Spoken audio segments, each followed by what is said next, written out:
Seoul's autumn rain lashed the Gangnam streets like it wanted to wash the city clean. I gripped the wheel of my black Genesis, knuckles white as the doctor's words from yesterday looped in my head. The tests are conclusive, Mr. Kim.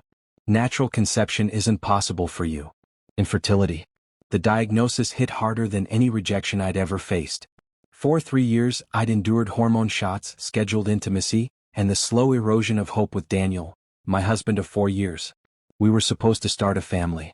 Instead, we ended up with silence and resentment. I pulled into the underground parking of our luxury apartment in Cheongdam-dong, heart hammering. Daniel's silver Porsche was there, parked next to an unfamiliar red Mercedes. My stomach nodded.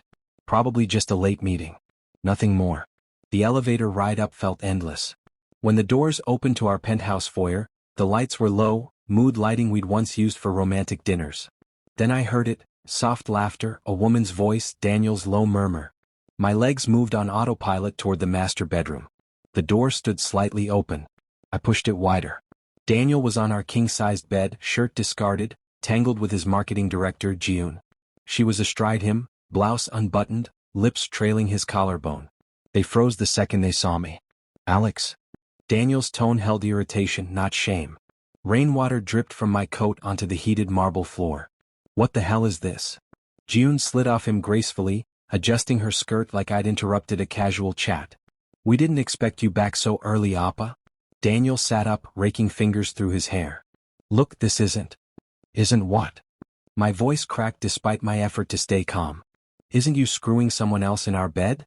He exhaled heavily, the sound of a man tired of excuses. We've been trying for years, Alex. Years. And nothing. The doctor said it's you. You're barren. He said it so matter-of-factly, like reading quarterly reports. What was I supposed to do? I need a family. A legacy. Jeju understands. She's already... Already what? I whispered, though I already knew. Pregnant, Jeju said, one hand resting protectively on her still flat stomach. 8 weeks. We're keeping it low-key for now. The room tilted. Barren. Legacy. Pregnant. My chest felt caved in.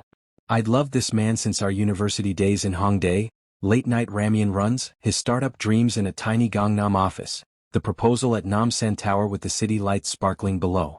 I'd paused my own career in digital design to support his climb in the fintech world. And now, you're ending us because I can't give you kids? Tears stung hot and furious. Daniel stood, buttoning his shirt. It's not just the kids. We're not the same anymore. You know it. This marriage was a miscalculation. Jeju smirked, crossing her arms. Always so dramatic. Just grab your stuff and go. The apartment's in Daniel's name anyway. I stared at the man I'd trusted with everything. No regret in his eyes, just cold strategy, the same look he gave rivals before undercutting their deals. I turned and walked out. No yelling. No pleading. Just mechanical steps to the guest room, where I shoved clothes into a duffel. My phone buzzed. Daniel's mother. When will I get grandchildren? I deleted the message without replying. That night, I checked into a nondescript hotel in Itaewon, the kind with buzzing neon and thin walls. I cried until my throat ached, then lay staring at the ceiling. Barren. The word clawed at me. I'd always dreamed of children, loud, messy, full of life. Now it felt like a door slammed shut forever. 2 weeks later, numb and hollow, I wandered into a sleek rooftop bar in Apgujeong. I didn't plan to drink heavily. I just needed voices louder than the ones in my head. A man sat alone at the far end, tall, sharp features, tailored charcoal suit that radiated quiet dominance. Jude Park. I'd seen him in Forbes Korea covers and business headlines. CEO of Apex Innovations, Daniel's biggest competitor in the mobile payment space. The man who'd snatched 2 major contracts from Daniel last quarter alone. Our eyes met across the bar. Something sparked, curiosity, maybe recognition of shared exhaustion. He approached, drink in hand. Bad day. I gave a dry laugh. Bad life. We talked. Or he listened while I unloaded, the betrayal, the humiliation, the void. No holding back. Maybe the soju loosened my tongue.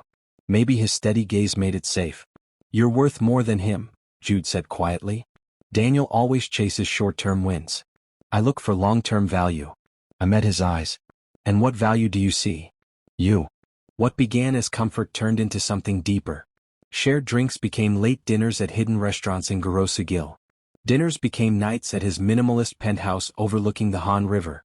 He was patient, intense, attentive in ways Daniel never was. When he kissed me, slow, deliberate, hands cradling my face like I might break, I felt truly wanted for the first time in years. We didn't rush. But one night the emotions crested. His touch awakened parts of me I'd buried. We surrendered to the heat between us, lost in a rush of closeness and whispered promises, bodies and hearts entwined until dawn broke over the city skyline. For the first time since that rainy night in Cheongdam, I didn't feel broken. I felt alive. The first trimester passed in a blur of nausea, exhaustion, and disbelief. I woke up one morning in Jude's penthouse, our penthouse now, feeling like someone had parked a truck on my chest. I barely made it to the bathroom before I was violently sick. Jude appeared behind me in seconds, holding my hair back with one hand and pressing a cool cloth to my neck with the other. "Breathe," he murmured. "Just breathe through it." When the wave passed, I slumped against the cool tile, tears mixing with sweat. "This can't be happening," the doctors said. "I know what they said." Jude crouched beside me, voice steady. "But something's different. We're going to find out what." That afternoon we sat in a discreet fertility clinic in southern Seoul, one that catered to high-profile clients and guaranteed absolute privacy. The specialist, a soft-spoken woman in her 50s, studied the ultrasound screen for a long, silent minute. Then she turned the monitor toward us. 6 tiny heartbeats flickered like distant stars. "Sextuplets," she said quietly. "All viable so far. Congratulations." I stared. Jude's hand tightened around mine until it hurt, but neither of us let go. "How?" I whispered. "They told me it was impossible." The doctor adjusted her glasses. "Sometimes the body surprises us. Extreme stress can suppress fertility for years. Removing that stress, combined with perfect timing and perhaps some previously undetected hormonal shift, can trigger hyperovulation. It's rare. Extremely rare. But it happens." Jude exhaled sharply, the sound almost a laugh. 6. I looked at him, terrified and exhilarated at once. I don't know how to." "You don't have to know yet," he said, kissing my temple. "We'll figure it out together." He proposed that same evening on the rooftop terrace, city lights glittering below us like fallen stars. No grand gesture, no photographers hiding in bushes, just him on one knee, a simple platinum band with 6 tiny diamonds arranged in a constellation. "Marry me," he said. "Not because of them. Because I've never met anyone who makes me want forever the way you do." I said yes before he finished the sentence. We married quietly 3 weeks later in a private Hanok villa outside the city. Only a handful of close friends, no media, no drama. Jude wore black, I wore cream silk. When he kissed me at the end of the short ceremony, deep, unhurried, hands framing my face like I was the only thing that mattered, I felt the last pieces of the old hurt finally crack and fall away. The pregnancy was brutal. Morning sickness that lasted all day. Back pain by week 12. Swelling that made my ankles look like bread loaves. Jude never once complained. He rearranged board meetings, installed a hospital-grade bed in the master suite, hired round-the-clock nutritionists and a doula team. When I couldn't sleep, he'd rub my back for hours, whispering stories about the future he saw for us. 6 little voices filling the penthouse, chaos and laughter and love. Daniel, meanwhile, seemed determined to pretend I didn't exist. Until he couldn't. 4 months in, my belly already prominent under loose designer coats, I attended a charity gala in Gangnam with Jude. The theme was Innovation for Tomorrow, ironic given the headlines that would follow. We stepped onto the red carpet together. Cameras flashed. Jude's arm stayed firm around my waist. I felt eyes on us, on the unmistakable swell, on the wedding band that matched his, on the way he looked at me like I'd hung the moon. Then I saw Daniel. He stood near the entrance with Jeju on his arm. She was 5 months along now, showing in that elegant, single baby way. Their eyes locked on us at the same moment. Daniel's face drained of color. Jeju's smile froze into something brittle. Jude leaned down, lips brushing my ear. "You good?" I lifted my chin. "Better than good." We walked past them without a word. But I felt Daniel's stare burning into my back the entire night. Later, in the ballroom, he cornered me near the dessert table while Jude was pulled away for photos. "Alex." His voice was low, urgent. "We need to talk." I turned slowly. "There's nothing left to say. You're pregnant." His gaze dropped to my stomach, then snapped back up. "How? Does it matter?" I asked calmly. "You made your choice." 6, he said, almost accusing. "The rumor is sextuplets." I didn't deny it. "Yes." His jaw worked. "You were barren." The doctors. The doctors were wrong. I stepped closer, voice quiet but steel-edged. Or maybe I just needed someone who didn't treat me like a defect. Jiyun appeared at his side then, slipping her arm through his. Everything okay, darling? Daniel's smile was tight. Just catching up with an old friend. I looked between them. Enjoy the evening. I know I will. I walked away, heart pounding but head high. That night, back home, Jude pulled me against him on the couch, careful of my bump. You were magnificent. I was terrified, I admitted. You didn't show it. He kissed my forehead, then my lips, slow, lingering, full of everything we hadn't said yet. When we finally parted, both breathing hard, he rested his forehead against mine. I'm so damn proud of you. I curled into him, feeling the 6 little flutters inside me like tiny answers. The past was still there, sharp-edged and painful. But the future? The future was kicking. The next 3 months felt like living inside a pressure cooker with the lid rattling. My body changed faster than I could keep up. By week 20, I looked like I'd swallowed a beach ball, 6 of them apparently. Jude had the entire penthouse remodeled in secret. Wider doorways, lowered counters, a nursery suite that took up half the top floor. 6 cribs lined up like soldiers, each with a different soft pastel shade so we could tell them apart later. He even installed soundproofing because 6 newborns will be louder than any boardroom I've ever been in. I laughed at that. Then I cried. Hormones were merciless. Daniel didn't stay quiet for long. The first tabloid headline dropped on a Tuesday morning. Barren ex-husband now expecting sextuplets with rival CO, tech tycoon's revenge baby plot? They used an old photo of me and Daniel from our wedding, side by side with a blurry paparazzi shot of me at the gala, belly unmistakable under the silk shirt. The article speculated wildly, IVF, surrogacy, even hinted that the babies might not be biologically mine. Anonymous sources close to Daniel Choi fed them just enough poison to make it sting. Jude found me staring at my phone in the kitchen, tears streaming. He took the device gently from my hand, glanced at the screen, then set it face down. They're fishing. Let them drown. But people believe this, I said, voice small. They think I'm some scheming. You're carrying our children, he cut in, firm but soft. Anyone who matters knows the truth. The rest can go to hell. He pulled me into his arms, careful of the bump. I buried my face in his neck and let the sobs come. He didn't rush me. Just held on until I could breathe again. That same afternoon his PR team issued a single devastating statement. Jude Park and his husband Alex Kim are expecting sextuplets this spring. They are overjoyed and ask for privacy during this special time. Apex Innovations remains focused on innovation, not gossip. No denial. No defense. Just facts and quiet power. The internet exploded anyway, but the tone shifted. Half the comments called it iconic, the other half still venomous. I tried not to read them. Daniel tried to call twice. I blocked him. Jiyun posted a carefully curated maternity photo shoot on Instagram, golden hour glow, flowing white dress, single perfect bump. Caption, one miracle is more than enough. The subtext was loud. Jude didn't comment publicly. Instead, he booked us a weekend escape to Jeju Island. Private villa, no staff, just ocean and quiet. We walked the black sand beaches at dawn, my hand in his, the babies tumbling inside me like they were practicing soccer. One evening, sitting on the terrace watching the sunset turn the sea molten orange, he asked the question I'd been dreading. Are you scared? I rested both hands on the swell.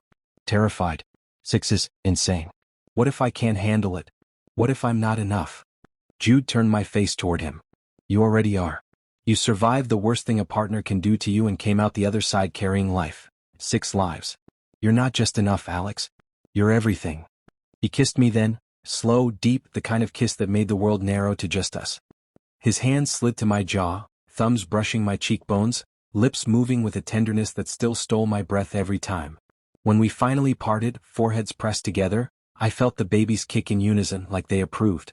Back in Seoul, reality crashed in harder. A week later, Daniel showed up at Apex headquarters, unannounced, demanding a meeting with Jude. Security escorted him to the lobby, but the encounter was caught on lobby cameras and leaked within hours. Grainy footage of Daniel gesturing wildly, Jude standing calm and unreadable, arms crossed. The audio was worse. You think you can just take what was mine? Daniel's voice sharp with rage. Jude's reply was low, almost bored. He was never yours to keep. You threw him away. I picked up what you discarded. That's not theft. That's upgrade. The clip went viral. Apex stock rose 4%. Daniel's company took a quiet but noticeable hit in investor confidence. I watched the video alone in our bedroom, heart pounding. Part of me wanted to cheer. Another part ached at how easily the man I once loved had become this bitter stranger. That night Jude came home late. He found me on the couch, knees drawn up as far as the belly allowed. "You saw it?" he said, not a question. I nodded. He sat beside me, pulled my feet into his lap, and started rubbing slow circles over my swollen ankles. I didn't plan for him to show up, but I'm not sorry for what I said. I know. I leaned my head on his shoulder. It just hurts, seeing what we became. Jude's hand stilled. He hurt you first, badly. You don't owe him forgiveness or silence or anything else. I closed my eyes. I don't want revenge. I just want this, us, the baby's peace. He kissed the top of my head. Then that's what you'll have. But peace was still weeks away. At 28 weeks, I went into preterm labor. It started as mild contractions during a routine checkup. By evening I was in a private suite at Severance Hospital, monitors beeping for lines dripping magnesium to stop the labor. Jude never left my side, pacing when the nurses asked him to step out, holding my hand when the pain spiked, whispering nonsense about baby names when I was too scared to speak. The doctors managed to halt it. Bed rest. Steroids for the baby's lungs. Constant monitoring. I cried the first night quietly so Jude wouldn't hear. He heard anyway. He climbed onto the narrow hospital bed, wrapped himself around me from behind, hands splayed protectively over the mound of my stomach. "We've got this," he murmured against my hair. "All 8 of us." 6 tiny heartbeats answered him on the monitor, steady and strong. I believed him. For the first time in months I really believed we might make it. The hospital discharged me after 10 tense days, but bed rest became the new law of our household. Jude turned the penthouse into a fortress of calm. Soft lighting, noise-canceling curtains, a team of nurses rotating in 8-hour shifts so I was never alone for more than a few minutes. He canceled every non-essential meeting, delegated entire divisions to his COO, and worked from the home office most days just so he could check on me every hour. I hated feeling like porcelain, but the alternative, another scare, another ambulance ride, was worse. The babies were active now. 6 distinct personalities already making themselves known through kicks and rolls. I started assigning them secret nicknames in my head to keep track during the endless monitoring sessions. The one who liked to jab my right ribs at 3 a.m., Rocket. The gentle tapper near my left side, Whisper. The constant tumbler who made my whole belly ripple, Wave. The sharp kicker under my navel, Thunder.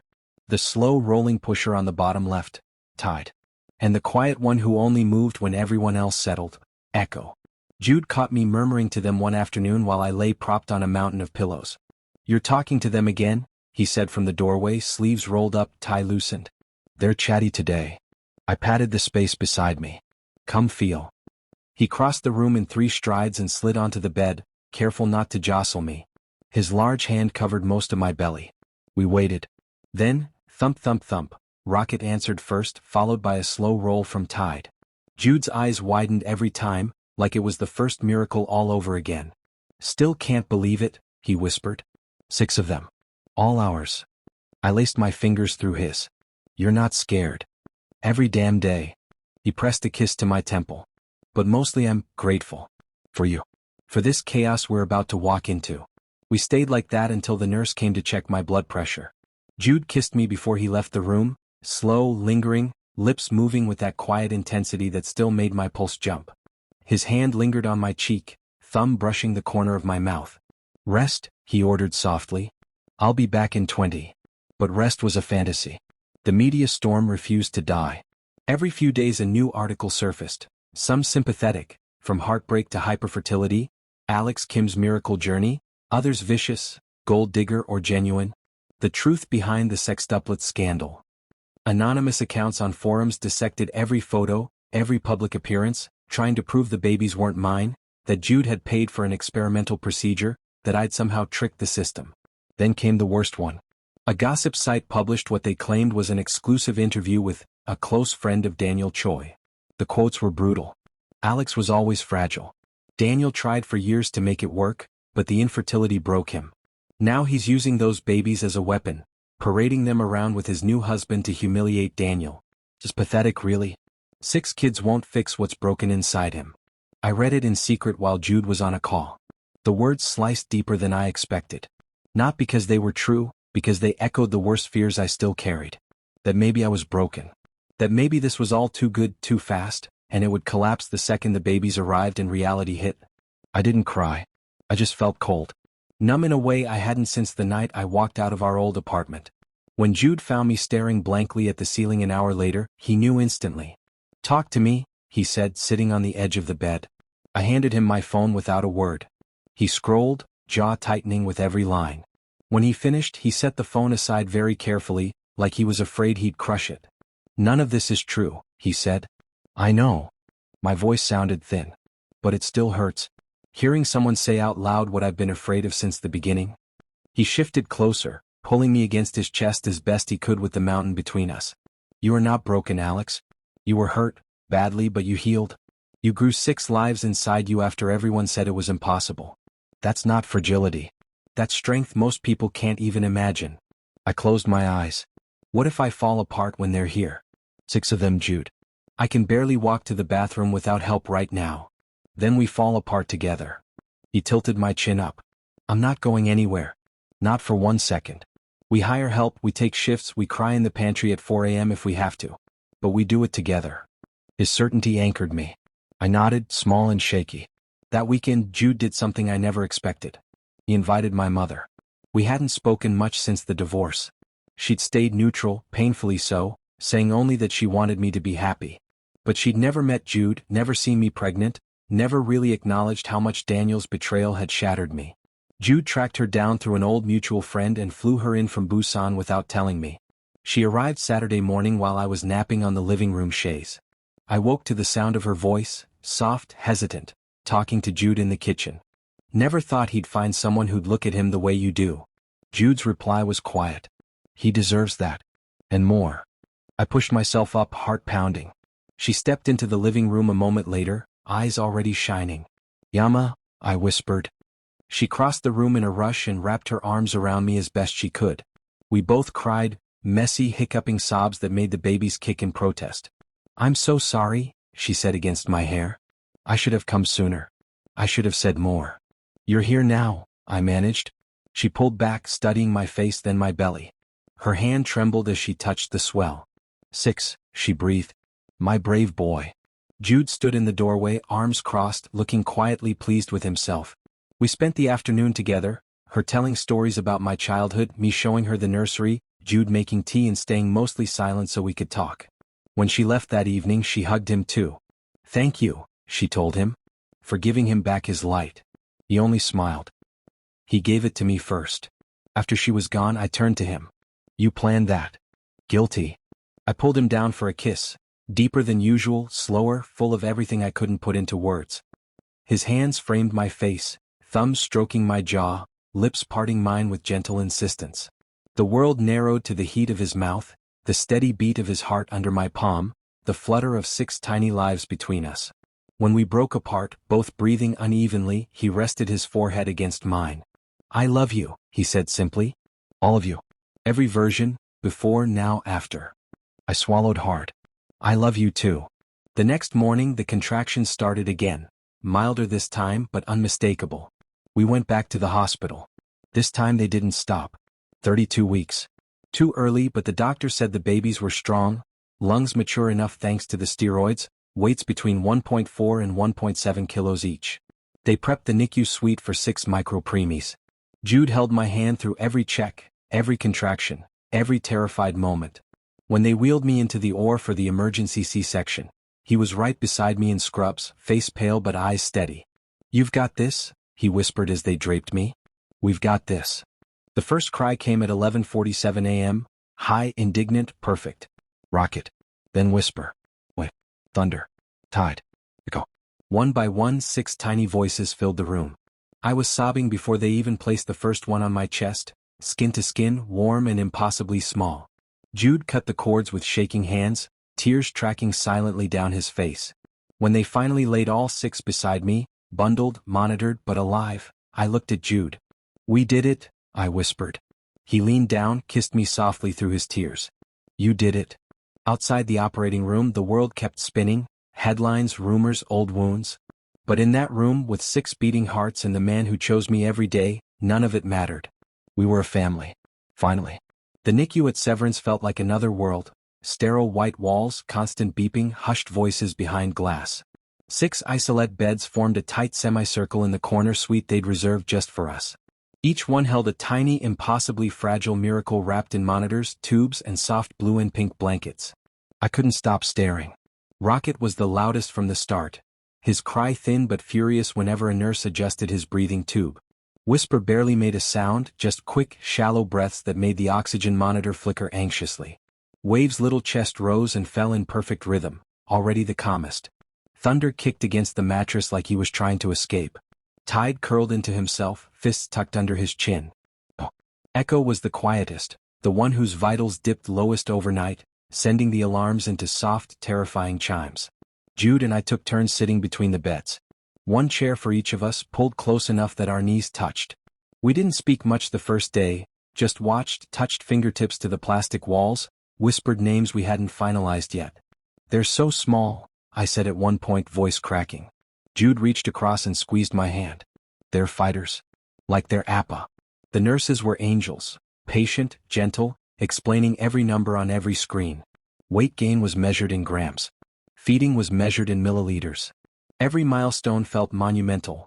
The first time Rocket opened his eyes for more than a second, the moment Whisper gripped my pinky through the port, the hour Tide finally stopped dropping his sats. Jude barely slept. He'd doze in the recliner for 20 minutes, wake with a start, check the monitors, then kiss my temple before going back to watching. I was still recovering from the C-section. Stitches pulling, abdomen sore, body exhausted, but the pain barely registered. All I felt was this overwhelming need to be near them. On the second morning, the head neonatologist pulled us into the small consultation room. "They're doing better than we hoped," she said, tapping her tablet. "All 6 stabilized through the night. No major bleeds, no infections so far. We'll start trophic feeds today, tiny amounts through the tubes. If they tolerate it, we can talk about kangaroo care in a few days." Kangaroo care. Skin to skin.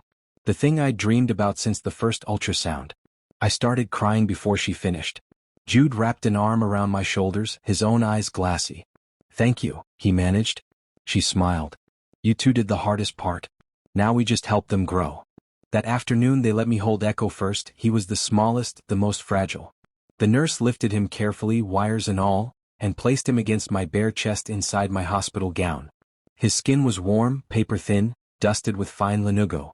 I felt his heartbeat against mine, fast, fluttering, alive. I sobbed quietly into his downy head. Jude watched from the side, filming on his phone with shaking hands. When it was his turn, he cradled Echo the same way, huge hands cupping that tiny body like it was made of glass. He pressed his lips to the top of Echo's head and whispered something I couldn't hear. But I saw the tears slide down his cheek. We rotated through them slowly, 10 minutes each, then back to the isolates to rest. By evening my chest ached from emotion more than anything else.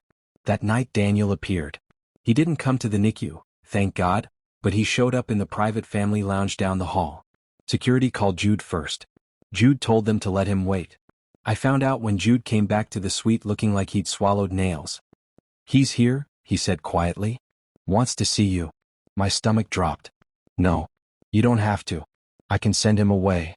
I looked at the 6 isolates, at the tiny chests rising and falling. Then I looked at Jude, tired, unshaven but steady. "I'll talk to him," I decided. "Once. Then it's done." Jude searched my face. "You sure? I need to end this chapter. For me. For us." He nodded once. "I'll be right outside the door." Daniel was waiting in the lounge, still in his suit, tie loosened. He looked older, lines around his eyes deeper, shoulders hunched. When he saw me he stood quickly, then froze, gaze dropping to the way I walked, careful, still sore. "Alex," he started. I didn't sit. "What do you want?" He swallowed. "I saw the news. 6 boys. I needed to see if you were okay." "I'm more than okay." My voice was calm. "I'm exhausted, I'm terrified half the time, but I'm exactly where I'm supposed to be." He looked down at his shoes. "I never thought." "You never thought I could have children?" I finished for him. "You said it yourself. Barren. A mistake. You moved on pretty fast." His jaw tightened. "I was wrong. About a lot of things." "Yes, you were." Silence stretched. "I'm sorry," he said finally, the words sounding like they cost him everything. For the way I left. For what I said. For all of it. I studied him. The man I'd once loved was still in there somewhere, buried under pride, ambition, regret.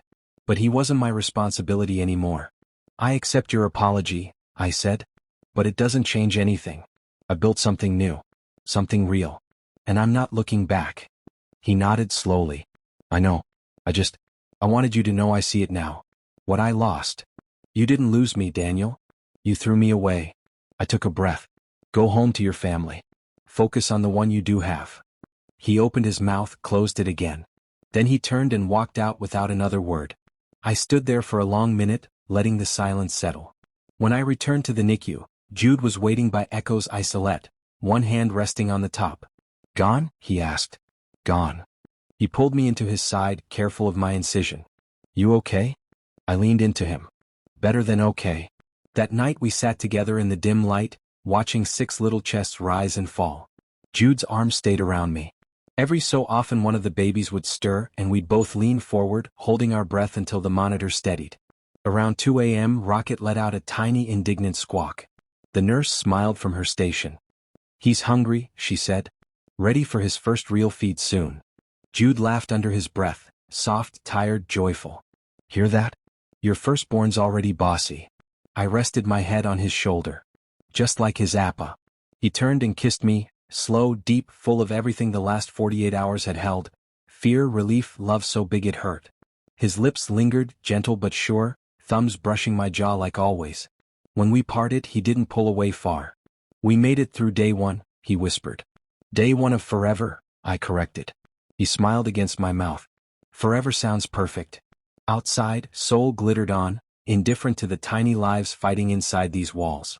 Inside we had everything we needed. The babies came home 3 months after their birth, tiny warriors who'd conquered incubators, feeding tubes, and endless beeps. We named them officially then, Jeju, Rocket, Miniseo, Whisper, Seojun, Wave, Taeyong, Thunder, Hyunwoo, Tide, and little Kyungmin, Echo. The penthouse nursery exploded into life. Cries at all hours, bottles lined up like soldiers, Jude and I moving like zombies but smiling through the exhaustion. The media frenzy had quieted to a dull roar by then. Most outlets moved on to fresher scandals. But Daniel? He hadn't. He started small.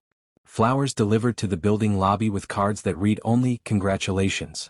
Then emails, professional ones at first, CC'd to mutual business contacts, congratulating Jude on the family expansion, while subtly probing for a meeting. Jude ignored them. I deleted them unread. But Daniel persisted. One crisp spring afternoon 4 months after the births, I took the boys for their first real outing, a private pediatric checkup in Gangnam. Jude had back-to-back meetings, so I went with the nanny team and 2 bodyguards. The waiting room was quiet until the door opened. Daniel walked in. He looked wrecked, suit rumpled, eyes shadowed, like sleep had become optional. Jiun wasn't with him. Their son had been born healthy months ago, but the photos online showed a man who smiled for the camera while his eyes stayed empty. He saw me immediately. The boys were in their carriers, fussing softly. I froze. Alex, he said, voice rough. I didn't know you'd be here today. I stood slowly, positioning myself between him and the babies. This isn't coincidence. He shook his head. No. Asked around. I needed to see you. Them. Why? He swallowed hard. Because every night I look at my son and think about what I threw away. 6 sons, Alex. 6. And I called you Barren. His voice cracked on the word. I was wrong. Cruel. I was terrified of failing, of not having a legacy, so I destroyed the best thing I had. The receptionist glanced over, sensing tension. I kept my voice low. You don't get to rewrite history because you're regretting it now. I know. He stepped closer, eyes fixed on the carriers. Jiho let out a tiny gurgle. Daniel's face crumpled. They're beautiful. They look like you. They look like both of us, I corrected. But they're ours, mine and Jude's. Not yours to claim. He nodded, tears welling. I don't want to claim them. I want to say I'm sorry. Properly. Not through lawyers or headlines. Face to face. I studied him. The arrogance was gone. In its place was raw regret, a man who'd built an empire but lost his soul along the way. You hurt me, I said quietly. You humiliated me. You made me believe I was worthless because I couldn't give you what you wanted. And then you replaced me like it was nothing. I know. His voice broke. I wake up every day knowing that. She's good. Our son is perfect. But I look at him and see what I could have had with you, if I'd been patient. If I'd loved you instead of my ego. The oldest nurse cleared her throat. Mr. Kim? The doctor is ready. I glanced at the boys, all 6 watching with wide, curious eyes. Then back at Daniel. This is the last time, I told him. You say what you need to say. Then you leave us alone. No more flowers. No more emails. No showing up at checkups. You have your family. I have mine. He nodded jerkily. I gestured to the empty corner of the waiting room. He followed. I was wrong, he started, voice trembling. About everything. The infertility wasn't your fault. It was never about fault. It was about me being too scared to face uncertainty. I chose easy over real. I chose legacy over love. He looked at the carriers again, tears spilling now. Seeing them, seeing you thrive without me, it's the worst punishment I could imagine. Because I know I deserve it. I felt something loosen in my chest, not forgiveness exactly, but release. I'm not doing this to punish you, Daniel. I'm doing this because I finally have peace. Real peace. Jude doesn't just love me, he chooses me every day. Even on the days I'm covered in spit up and haven't slept in 48 hours. Daniel laughed weakly through tears. He always was better at seeing value. He saw me, I said simply. When you stopped. Daniel wiped his face. Can I just say goodbye? Properly? I hesitated. Then I nodded once. He approached the carriers slowly like they might vanish. He looked at each face, studied the tiny features, the wisps of hair, the perfect little hands. They're incredible, he whispered. You're incredible. He stepped back, shoulders shaking. Thank you for letting me see them. I won't bother you again. He turned to leave. At the door he paused. Be happy, Alex. You deserve every bit of it. Then he was gone. The checkup passed in a blur. The boys were thriving, gaining weight, hitting milestones.